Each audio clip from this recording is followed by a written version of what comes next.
Bonjour, ici on est à l'Académie d'arts martiaux Nordic Fight Club avec Danny et Johan. Donc, en quoi consiste votre métier et combat ultime? Qu'est-ce que je fais au sein de Nordic Fight Club? C'est que je suis entraîneur pour les combattants. On a une équipe de compétition, fait que je m'occupe de eux pour leur préparation physique, mentale et tout. Il y a aussi du monde qui vient ici juste pour la mise en forme. Fait que de ce côté-là, je donne aussi des cours de groupe. Le monde vient ici pour changer l'idée un petit peu, la mise en forme, bouger.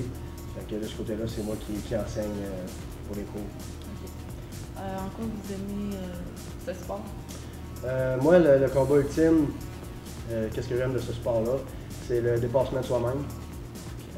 Quand tu veux atteindre des buts, tu n'as pas le choix, il faut que tu mettes beaucoup de temps. Il faut que tu sois dévoué absolument à ton sport. Aussi, un autre gros point, c'est le respect des combattants entre eux autres. Contrairement à d'autres sports qu'on peut voir, les combattants se respectent, ils savent le travail qu'ils ont dû à faire pour se rendre jusque-là, jusqu'au combat. Le respect, c'est très important.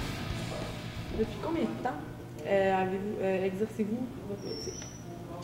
Moi, de mon côté, ça fait 23 ans que je fais des arts martiaux. Côté combat ultime, ça doit faire environ une quinzaine d'années. C'est pas mal ça. J'ai commencé à faire du combat, puis j'ai commencé à enseigner.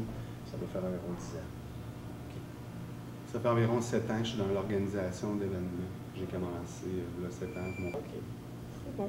Puis, combien de compétitions avez-vous par année, environ, en moyenne? Le Nordic Fight Club organise 6 événements par année. À tous les 2 mois, il y a un événement. Bon. À quel âge peut-on commencer ce sport? Quand on dit le sport de combat ultime, environ, les personnes peuvent commencer vers 7-8 ans. Les enfants, on voit déjà aux États-Unis, qui commencent déjà à faire le sport tout inclus. Là. Auparavant, on pratiquait la boxe, le jiu-jitsu, tout indépendamment. Dans ce temps, c'est un sport. Fait que les jeunes, ils commencent directement à pratiquer le sport. Fait que 6, 7, 8 ans, ça y va tranquillement, pas des gros coups à faire. C'est pas un peu dangereux, 7-8 ans? Pas du tout. C'est sûr que là, ils pratiquent, ils font la technique, mais je veux dire, c'est vraiment...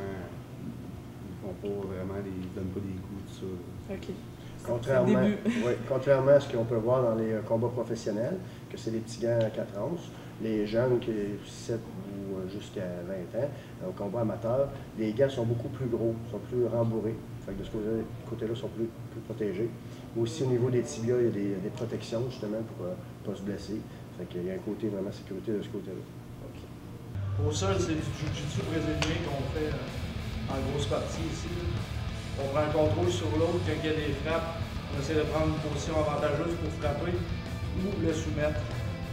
Après ça, pour l'amener à terre, il y a la lutte, le co-roman qu'on fait.